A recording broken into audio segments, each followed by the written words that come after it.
Hello everyone, मैं हिमांशु कौशिक स्वागत करता हूं आपका आपके अपने यूट्यूब चैनल परीक्षा गुरु पर। अब देखिए, लास्ट की जो वीडियो में हमने बात की थी उसमें हमने 8 क्वेश्चंस आपको एरर डिटेक्शन के कराए थे। यानी प्रोनाउन का टॉपिक चल रहा है और प्रोनाउन में हमने कुछ वीडियोस बनाई हैं, जिसमें कि सबसे पहली वीडियो में हमने आपको बताया क्या, तो हमने प्रोनाउन और उसके टाइप्स के बारे में आपको बताया। उसके बाद हमने 3 वीडियोज बनाई जो कि प्रोनाउन के रूल्स के लिए थी और उनमें हमने टोटल 10 रूल्स का जिक्र किया। उसके बाद फिर हम एरर डिटेक्शन से रिलेटेड कुछ क्वेश्चंस आपको करा रहे हैं और उम्मीद करते हैं कि लगभग 50 क्वेश्चंस की एक सीरीज आपको करा देंगे। टोटल 50 क्वेश्चंस आपके हो जाएंगे एरर डिटेक्शन से रिलेटेड ओनली प्रोनाउन के टॉपिक पर। ठीक है, तो वही उसी सीरीज में आगे बढ़ते हुए बात करते हैं अगले क्वेश्चन की। यानी कि 10 क्वेश्चन हम इस वीडियो में आपके लिए लेकर के आए हैं और उसमें से सबसे पहले प्रश्न की बात करते हैं। और एरर डिटेक्शन चल रहा है तो ये चीज हमें अभी तक क्लियर हो जानी चाहिए कि क्या करता है एरर डिटेक्शन में। तो कुछ पार्ट्स बना देता है सेंटेंस के और अंतिम पार्ट जो होता है उसको कह देता है नो एरर। यानी कि टोटल यहां पर जैसे पहला सेंटेंस दिया तो उसमें 1 2 3 4 हिस्से एक सेंटेंस के कर रखे हैं और जो अंतिम हिस्सा है उसमें उसने कह रखा है नो एरर। यानी कि शुरुआत से लेकर के अंत तक हमें चेक करना है कि सेंटेंस में गलती कहां पर है और अगर हमें कहीं भी वाक्य में गलती ना दिखाई दे तो फिर आंसर हमारा क्या हो जाएगा, तो आंसर हो जाएगा हमारा नो एरर। चलिए तो आकर के देखते हैं, जरा चेक करते हैं कि सेंटेंस में गलती कहां पर है। हमने सेंटेंस देखा कि between you and I the secretary is not a gentleman, no error. ठीक है, तो इस तरह से हमने सेंटेंस पढ़ लिया। अच्छा, सेंटेंस में जब हमें गलती ढूंढनी है तो हमें कैसे पता चलेगी गलती, तो गलतियां जो पता चलेंगी वो किससे पता चलेंगी, तो पता चलेंगी जो हमने रूल्स आपको कराए हैं तो उनकी वीडियो आपको डिस्क्रिप्शन में मिल जाएगी या फिर आई बटन में जाकर के आप वो वीडियो देख सकते हैं। उसके अलावा प्लेलिस्ट में जाएंगे तो इंग्लिश से रिलेटेड जितनी भी अभी तक की वीडियोज हैं वो सभी आपको मिल जाएंगी, जाकर के वो प्लेलिस्ट भी एक बार चेक कर लेंगे। चलिए तो बात करते हैं यहाँ पर। तो हमने रूल क्या बताया था, तो रूल बताया था कि जब भी कभी कोई सेंटेंस में 2 या 2 से अधिक प्रोनाउन लिखे जाएं, कितने प्रोनाउन, 2 या 2 से अधिक प्रोनाउन लिखे जाएं तो उनका एक क्रम हुआ करता है। और क्रम क्या होता है, तो क्रम के बारे में हमने बताया था कि भाई 2 प्रकार के क्रम होते हैं, एक तो 231 और एक 123। यानी कि 231 और 123 2 तरह के क्रम होते हैं। और 231 में क्या हुआ करता है, यानी कि जब भी कभी कोई वाक्य लिखा जाएगा और उसमें 2 या 2 से अधिक प्रोनाउन एक साथ यूज किए जा रहे हों तो वहां पर पहले सेकंड पर्सन आएगा, फिर थर्ड पर्सन और फिर फर्स्ट पर्सन।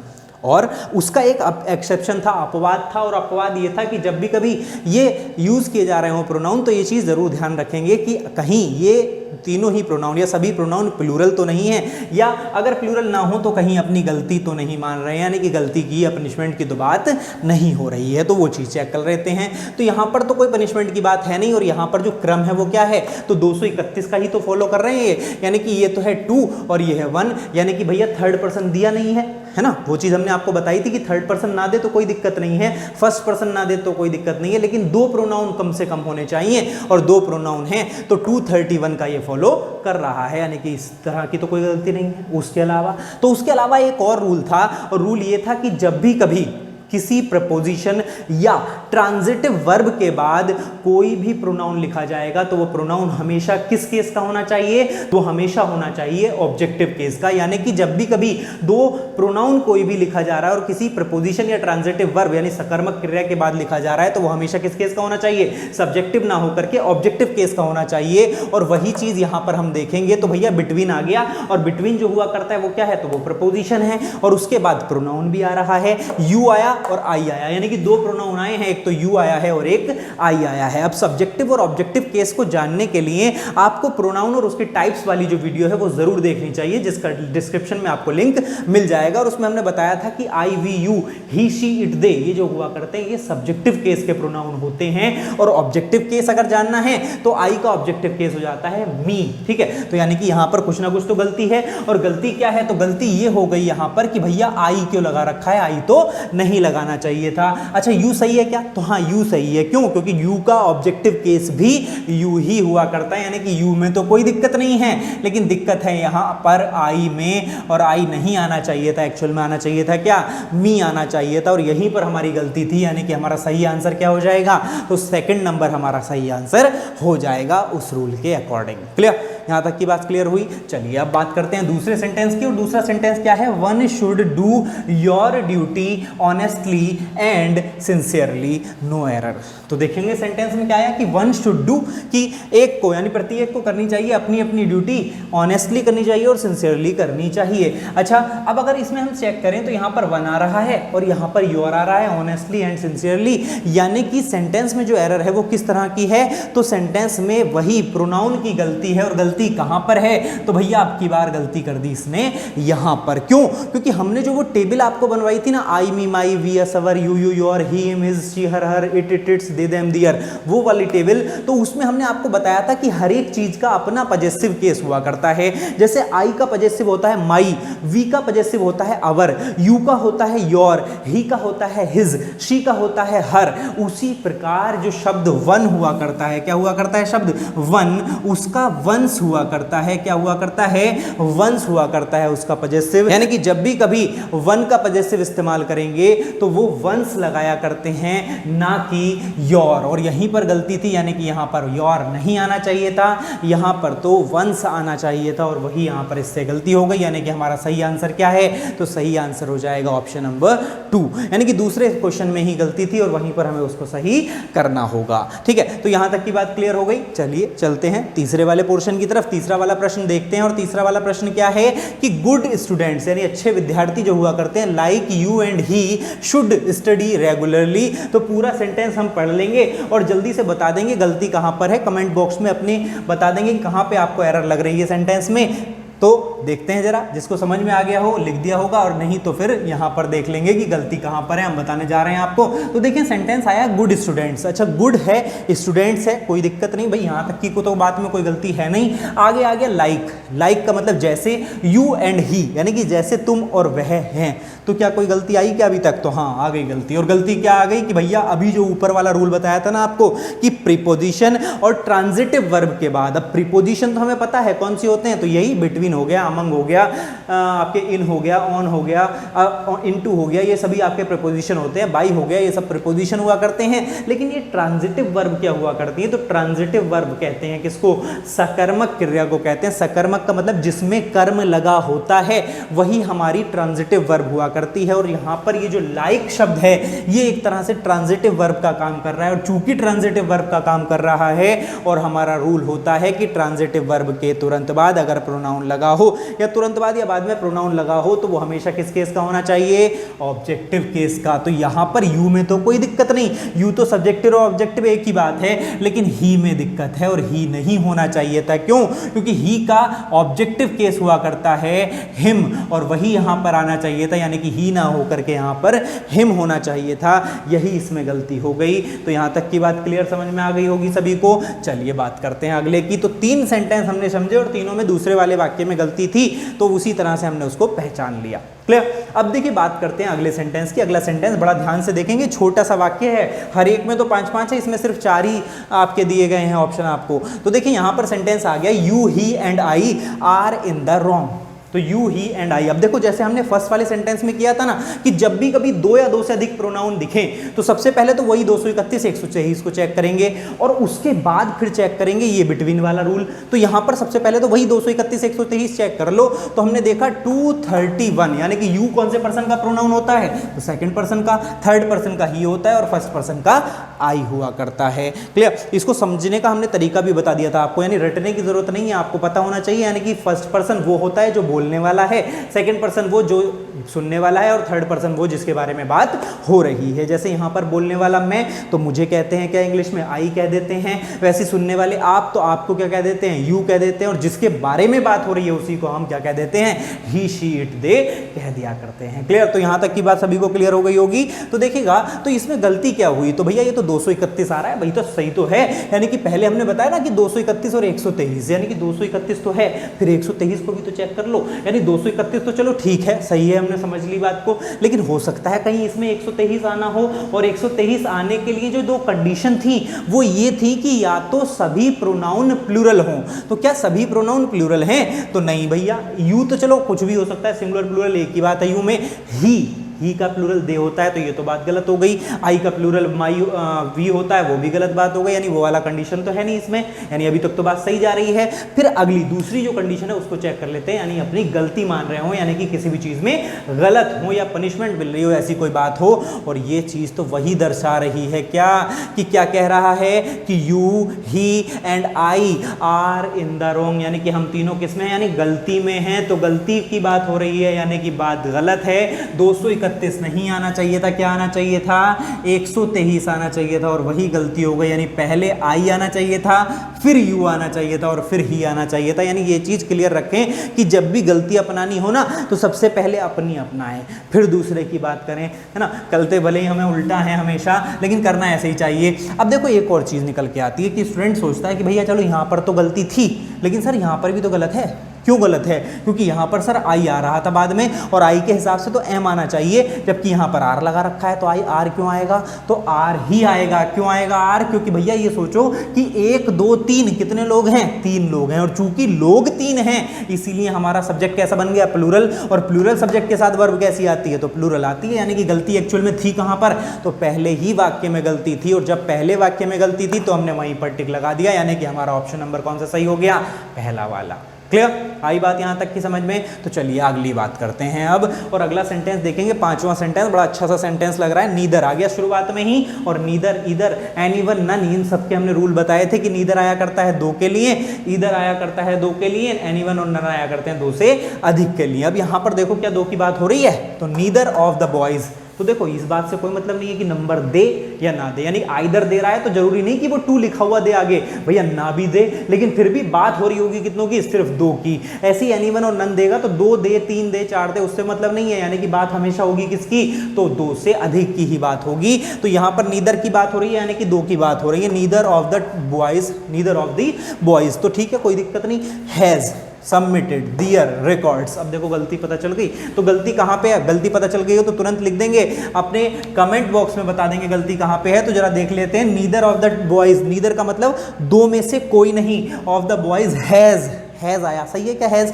तो हाँ बिल्कुल सही है। बताया गया था रूल, क्या बताया गया था, ईच एवरी आइदर नाइदर के साथ जब भी ये सब्जेक्ट का काम करते हैं तो इनके साथ वर्ब भी और प्रोनाउन भी कैसा लगेगा, सिंगुलर लगेगा, और वही तो है यहाँ पर, सिंगुलर लग गया तो हैज आ गया, बात बिल्कुल सही है। लेकिन आगे पढ़ा हमने सबमिटेड दियर, और गलती मिल गई हमें, कहाँ पे मिल गई गलती, तो दियर पे गलती मिल गई, यानी कि यहीं पर तो गलती है, क्योंकि अभी तो बताया कि वर्ब और प्रोनाउन सिंगुलर लगाएंगे, और यहाँ पर इसने दियर लगा दिया, और दियर कैसा होता है, तो वो तो प्लूरल होता है, तो वही गलती है, यानी कि ऑप्शन नंबर 3 हमारा सही हो जाएगा, क्योंकि गलती है दियर में, दियर की जगह आना चाहिए था क्या, हिज रिकॉर्ड्स आना चाहिए था।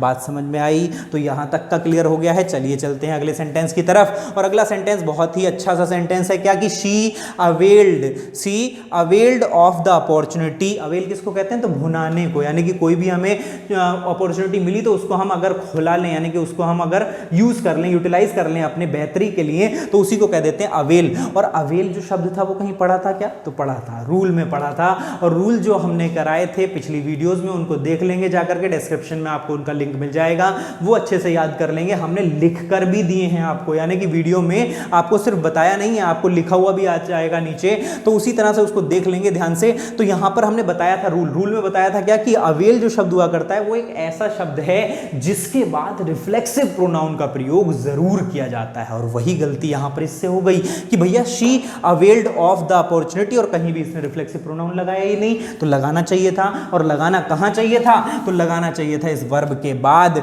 यानी अवेल के साथ रिफ्लेक्सिव प्रोनाउन आना चाहिए था, जो कि किसके अकॉर्डिंग आता, शी के अकॉर्डिंग, और शी के अकॉर्डिंग रिफ्लेक्सिव क्या बनता है हमारा, तो बन जाता है हर सेल्फ। तो यहां पर क्या आना चाहिए था, हर सेल्फ आ जाना चाहिए था, और वही गलती थी, यानी गलती पहले पोर्शन में थी, वही हमारा आंसर हो जाएगा। क्लियर, आई बात समझ में। ये कुछ वर्ड्स हैं, इनको अपने याद कर लेंगे, अवेल है, एब्सेंट है, एक्विट है, ठीक है, रिवेंज है, तो ये सभी शब्द जो हैं आपको पता होने चाहिए कि इनके बाद हमेशा रिफ्लेक्सिव प्रोनाउन का प्रयोग किया जाता है। उसी प्रकार कुछ वर्ब ऐसी भी थी जिनके बाद रिफ्लेक्सिव प्रोनाउन नहीं आया करता, जैसे मूव हो गया, टर्न हो गया, स्टॉप हो गया, ठीक है, तो उनके बाद रिफ्लेक्सिव प्रोनाउन नहीं आया करता है। बात कर लेते हैं अगले सेंटेंस की, सेंटेंस नंबर 7 क्या है कि दोज टू, अब देखो दोज आया है तो टू तो आएगा, यानी कि एक की तो बात करेगा नहीं दोज में, तो टू आ गया उसके साथ, ठीक है, टू नहीं 3 4 5 6, यानी कि एक से ज्यादा की ही बात करेगा। अब टू आया है तो कंपनीज आ गया, तो कंपनीज में भी कोई गलती नहीं कि भैया टू आया है तो कंपनीज ही आएगा, कंपनी तो आएगा नहीं। लेकिन फिर आगे कह रहा है क्या ऑलवेज, यानी कि यहाँ तक भी कोई गलती नजर नहीं आ रही। आगे देखा हेल्प, हेल्प ही आएगा, हेल्प्स थोड़ी ना आएगा। क्यों? क्योंकि वो बात कर रहा है दो कंपनीज की और दो की बात कर रहा है, इसलिए वर्ब की फर्स्ट फॉर्म में ऐसी आई एस आप नहीं लगा सकते। तो आगे चले और आगे देखा फिर आया क्या वन अनदर। गलती कहाँ पर है पहचान लेंगे, बता देंगे जल्दी से कमेंट बॉक्स में कहाँ पे है गलती। तो आप सब समझ गए हैं अच्छे से कहाँ पे। अगर आपने रूल पढ़े हैं तो समझ गए होंगे, अदरवाइज नहीं समझ में आया होगा। रूल में बताया था क्या कि दो प्रोनाउन हुआ करते हैं जो कि हमारे रेसिप्रोकल प्रोनाउन कहलाते हैं। कौन कौन से? तो ईच अदर और वन अनदर। और वहीं पर तो गलती है क्या कि बताया था भैया ईच अदर आएगा हमेशा कितनों के लिए? दो के लिए, और वन अनदर हमेशा दो से अधिक के लिए आया करता है। और वही गलती है यहाँ पर कि बात कितनों की कर रहा था। तो अभी तो हमने पढ़ा कितनों की बात कर रहा है, तो टू कंपनीज, और चूंकि टू की बात कर रहा है तो वन अनदर नहीं आएगा। क्या आना चाहिए था? ईच अदर आना चाहिए था। और वही गलती थी, यानी कि गलती थी सेंटेंस नंबर 4 में। तो आंसर वही हमारा सही हो जाएगा। और गलती थी ईच अदर की जगह, सॉरी वन अनदर की जगह क्या आ जाएगा? ईच अदर आ जाएगा। क्लियर? आइए यहाँ तक की बात समझ में चलिएगा। चलते हैं अगले क्वेश्चन की तरफ। अगला क्वेश्चन क्या कहता है? तो ड्रेस डिजाइनिंग हाउसेस। क्या कह रहा है? ड्रेस डिजाइनिंग हाउसेज, यानी कि वे हाउसेज जो कि ड्रेस डिजाइन करते हैं। तो कितने होंगे? तो एक से तो ज्यादा ही होंगे। क्यों? क्योंकि हाउस में एस लगा हुआ है, हाउसेज कर दिया उसने। और जब हाउसेज कर दिया यानी प्लूरल हो गया, तो प्लूरल हो गया तो वर्ब भी कैसी आई? प्लूरल आई, आर आया। आर रिड्यूसिंग यानी कम कर रहे हैं। क्या कम कर रहे हैं? तो इट्स कॉस्ट, यानी कि अपनी कॉस्ट कम कर रहे हैं। यानी देखो गलती कहां पर है, तो गलती का पता चल जाना चाहिए। कहां पे पता चल गया गलती का? तो यही तो पता चल गया कि जब भैया यहां पर आपने आर दिया, यानी कि शब्द तो प्लूरल है, और जब शब्द प्लूरल है तो भैया यहां पर वर्ब प्लूरल आ जाएगी, और यहां पर इट्स यानी कि जो है प्रोनाउन सिंगुलर क्यों आएगा? तो प्रोनाउन भी प्लूरल आना चाहिए था। तो गलती इसी पार्ट में है, यानी कि इट्स नहीं आएगा। क्या आना चाहिए यहां पे? तो आना चाहिए था दियर कॉस्ट, यानी कि गलती इसी पार्ट में है, यानी कि दूसरे पार्ट में गलती है, उसी को हम टिक कर देंगे, वही हमारा सही आंसर हो जाएगा। अगली बात करते हैं, अगला देखेंगे बड़े ध्यान से। शब्द आ गया बोथ। क्या आया शब्द? बोथ। अब देखो जब जब कहीं भी सेंटेंस में आपको बोथ दिखाई दे जाए ना, तो बोथ हमेशा बात करता है किसकी? दो की बात करता है। यानी कि जब भी दो की बात करने के लिए शब्द आएगा तो हमेशा क्या आएगा? बोथ आएगा। और बोथ के साथ हमेशा वर्ब और प्रोनाउन हमेशा क्या लगाएंगे? प्लूरल लगाएंगे, क्योंकि प्लूरल की तो बात करेगा, दो की बात करेगा। तो देखो ध्यान से कि इसने बोथ लगाया, तो इसने वर्ब देखो कैसी लगाई? आर लगाया। तो प्रोनाउन का तो चलिए जिक्र नहीं हुआ, लेकिन आर आ गया। वर्ब कैसी आई है? प्लूरल आई है। और जब वर्ब प्लूरल आई है यानी कि बोथ आया है, तो दो की बात कर रहा है। और दो की बात कैसे? तो सेंटेंस आगे पढ़ लेते हैं। क्या आया? कि both he as well as I. तो ही आ गया और आई आ गया, यानी कि दो प्रोनाउन आ रहे हैं आगे पीछे, और एक थर्ड पर्सन है और एक फर्स्ट पर्सन है। बात यहाँ पर भी सही है, यानी कि प्रोनाउन तो बिल्कुल सही इस्तेमाल किए हैं उसने। लेकिन गलती कहाँ पर करती? तो गलती कर दी किसमें? एज वेल एज में। क्या गलती कर दी? कि भैया जब बोथ आ रहा है तो दो की बात कर रहा है, और बात करेगा दोनों की इस तरह से कि ये साथ ही ये, तब एज वेल एज आया करता है। लेकिन यहां पर एज वेल एज का कोई लॉजिक नहीं बैठता, क्योंकि उसने बात कर दी है बोथ की, यानी कि ये भी और ये भी। यानी कि जब दोनों की बात कर रहा है तो साथ ही वाली तो बात आने का मतलब ही नहीं बनता। यानी कि यहां पर एज वेल एज नहीं आना चाहिए था, तो फिर आना चाहिए था क्या? तो भैया फिर आना चाहिए था यहां पर क्या? एंड आना चाहिए था। तो जब भी कहीं पर बोथ दिखाई दे तो समझ जाए कि आगे एंड तो आएगा ही आएगा। जैसे अगर कहीं बोथ आ रहा है उसके बाद ऑफ दे दिया, तब तो चलिए ठीक है, फिर तो दैम आ जाएगा, तो उस तरह से इस्तेमाल यूज कर लेंगे। या अस आ जाएगा, तो वहां पर तो सही है। लेकिन यहां पर जब उसने दे दिया बोथ के बाद प्रोनाउन दे रखा है, तो फिर प्रोनाउन भी दो देगा। जैसे ही दिया और आई दिया, तो उसमें तो कोई गलती नहीं, लेकिन बीच में एज वेल एज नहीं देना चाहिए था। क्या देना चाहिए था? एंड देना चाहिए था। और वही हमारी गलती हो गई, यानी कि गलती है कौन से में? पहले वाले सेंटेंस में गलती है, और वही हम गलती पर टिक कर देंगे। आंसर हो गया ऑप्शन नंबर 1। और लास्ट क्वेश्चन देख लेते हैं, छोटा सा ये भी क्वेश्चन है। क्या कि mister Sharma comma our representative, फिर कॉमा लगा हुआ है, यानी कि लगा हुआ है क्या? Mister Sharma our representative he will attend the meeting on our behalf. यानी कि मिस्टर शर्मा जो कि हमारे रिप्रेजेंटेटिव हैं, वो हमारी बिहाफ पे मीटिंग को अटेंड करेंगे। यानी सेंटेंस में गलती कहां पर है? अच्छा, गलती पता होने से पहले हम ये समझ लें कि ये चीज क्या है। कि ये जो दो कॉमे लगे हुए हैं, दो कॉमा यानी कि एक यहां पर एक यहां पर, ये है क्या? तो इसी को कह देते हैं क्या? Vocative case. बताया था ना, नाउन को 4 प्रकार से इस्तेमाल कर लेते हैं सेंटेंस में। सब्जेक्टिव यानी कि nominative case, objective case, possessive case, और यही हुआ करता है क्या? वोकेटिव केस, जिसमें कि मिस्टर शर्मा, और मिस्टर शर्मा की बात ये वाला सेंटेंस भी कर रहा है, और ये सेंटेंस भी उन्हीं की बात कर रहा है। यानी कि अगर मैं इस सेंटेंस में से अवर रिप्रेजेंटेटिव को हटा भी दूं तो भी खास सेंटेंस पे फर्क नहीं पड़ता, बस इतनी बात का फर्क पड़ता है कि पता नहीं चल पाएगा कि मिस्टर शर्मा हैं कौन, लेकिन बात वही है सेंटेंस की। यानी कि जब यहां पर मिस्टर शर्मा आ गया, तो जब भाई मिस्टर शर्मा आ गया तो उसके बाद यहां पर ये ही का तो लॉजिक ही नहीं रह गया, क्योंकि भैया मिस्टर शर्मा तो कर रहे थे अपना काम, तो ही क्यों आया यहां पर? पहले मिस्टर शर्मा का तो सेंटेंस पूरा होने देते। तो मिस्टर शर्मा अवर रिप्रेजेंटेटिव, यानी कि मिस्टर शर्मा जो कि हमारे रिप्रेजेंटेटिव हैं, ये उस तरह से उसको बताएगा। वो क्या करेंगे? Will attend the meeting on our behalf, हमारे स्थान पर वो मीटिंग अटेंड करेंगे। यानी गलती कहां पर थी? तो ही नहीं आना चाहिए था, वही गलती थी। यानी क्या आंसर हो गया क्या? तो ऑप्शन नंबर 2 आपका आंसर हो जाएगा। उसी प्रकार सेंटेंस को हमने चेक कर लिया और सेंटेंस को हमने बता दिया कि गलती कहां पर है, तो दूसरे वाले में गलती थी, वही हमारा सही आंसर हो गया। तो यहां तक की बात सभी को समझ में आई होगी। तो 10 क्वेश्चंस ये हो गए हैं। 8 क्वेश्चंस पिछली वीडियो में आपके कराए थे, सभी को देख लेंगे, अच्छी तरह से चेक कर लेंगे। पिछली वीडियोस भी जिसने नहीं देखी है वो उनको जरूर देख लें, ताकि आपका जो पूरा कॉन्सेप्ट है वो क्लियर होता रहे। इस वीडियो में इतना ही छोड़ते हैं। वीडियो अच्छा लगा हो तो उसे लाइक करेंगे, शेयर करेंगे और चैनल को सब्सक्राइब करना ना भूलें। Thank you.